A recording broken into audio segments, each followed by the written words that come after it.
Salam, hər vaxtınız xeyir olsun. Kanalımızın dəyərli izləyiciləri, mən Seymur Rəfiyev, hər birinizi salamlayıram. Bu günlərdə sizlər üçün müsahibə mərhələsinə hazırlaşan sertifikasiya və MİQ müəllimləri üçün dəstək məqsədi ilə növbəti sualların izahını verəcəm. Zəhmət olmasa kanalımıza abunə olun ki, hər video izahlardan xəbərdar olasınız. Eyni zamanda müsahibə mərhələsinə hazırlaşacaq bütün ixtisas müəllimləri üçün bizim müsahibə qruplarımız mövcuddur. Dərslərimiz canlı olaraq Zoom proqramı üzərində tədris olunur və dərsdən sonra qrupa göndərilir. Əlavə məlumat üçün 051 644 31 54 nömrəsinə yazaraq ətraflı məlumat əldə edə bilərsiniz. Sual belədir ki, şagird deyir, mən bu fəndən heç vaxt uğur qazana bilməyəcəm desə nə edərsiniz? Ümumiyyətlə, şagirdə bu fikrə niyə gəldiyini soruşa bilərik və onun hansı çətinliklər olduğunu, hansı səbəblər buna mane olduğunu soruşduqdan sonra biz ona bu sahə üzrə istiqamət verərik, ən kiçik uğurların hər zaman dəyərləndirərik, motivasiya edərik ki, bu fənə qarşı olan marağı artsın və o heç vaxt uğur qazana bilməyəcək fikrindən daşınsın. Yəni, ümumi olaraq hər kəs zəhmət çəkərək inkişaf edə bilər anlayışın buna diqqətinə çatdırsaq və çətinliklərdə köməklik göstərsək həmin şagirdə, o zaman bu fənə qarşı sevgisi dəyişəcək və uğur qazana biləcək. Növbəti bir sual deyir, sinifdə çox yaxşı oxuyan, amma digər şagirdləri alçaldan bir şagirdlə necə işləyərdiniz? Bu tipli şagirdlərlə fərdi söhbət aparmaq lazımdır və ən əsas da sinifdə sağlam psixoloji mühitin qurulması, eyni zamanda sinifin davranış qaydalarını həmin şagirdin diqqətinə çatdırmaq lazımdır ki, sinif yoldaşlarının necə təsir etdiyini izah edərəm. Yəni, ona başa salaram ki, yaxşı oxumaqla yanaşı hörmətli, nəzakətli olmaq daha vacibdir.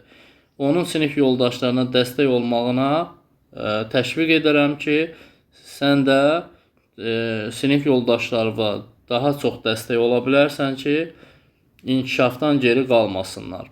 Əsas sinifin davranış qaydalarını onun diqqətinə çatdırmaq lazımdır ki, hansı formada davranmaq lazımdır. Növbəti sualımız belədir ki, dərs zamanı şagird ağlamağa başlayarsa necə davranarsınız?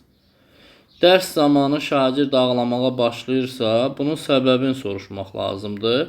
Yəni, şagirdi sinif qarşısında, yoldaşlar qarşısında danlamaq olmaz və danışmağa məcbur etmək də lazım deyil bu sahədən. Əsas sakitləşməsi üçün imkan yaratmaq lazımdır. Dərsdən sonra ondan fərdi söhbət aparıb problemin səbəbini öyrənərik və problemin səbəbini öyrənəndən sonra ona istiqamət verə bilərik, onun motivasiyasını qaldıra bilərik.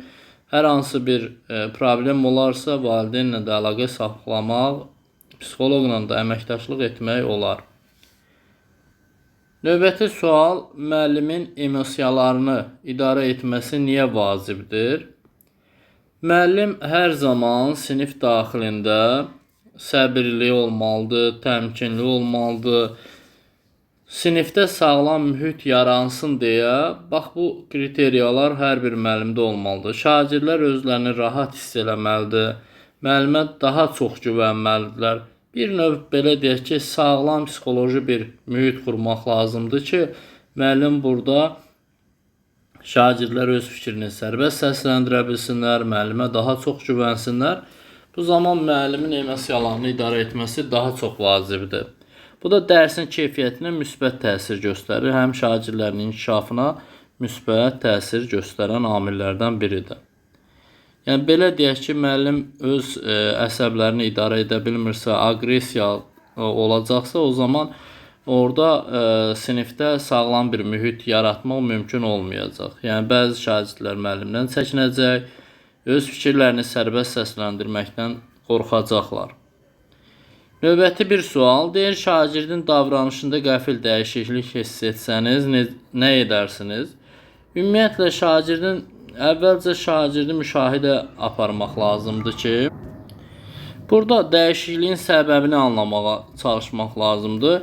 onunla fərdi söhbət ona uyğun zaman ayırıb söhbət etmək lazımdır ki, bu dəyişiklik nədən irəli gəlir, hansı faktorlar buna təsir edir? Ola bilər sinif daxili, ola bilər sinifdən kənar və yaxud ailə daxili problemlər təsir edə bilər. Əgər bunun fən bilikləri ilə bağlıdırsa, o zaman biz ona istiqamət verərik, tərbiyəvi söhbətlər apararıq, özünü davranışla bağlısa tərbiyəvi söhbətlər apararıq. Düşünürəm ki, bütün müəllimlər bu prosesdən yararlanıb və şagirdi inkişafa sövq edə bilər və o qəfil dəyişiklikləri tez bir zamanda aradan qaldıra bilər. Suallarımız bu qədər. Növbəti suallarda görüşənədək sağ olun, salamat qalın.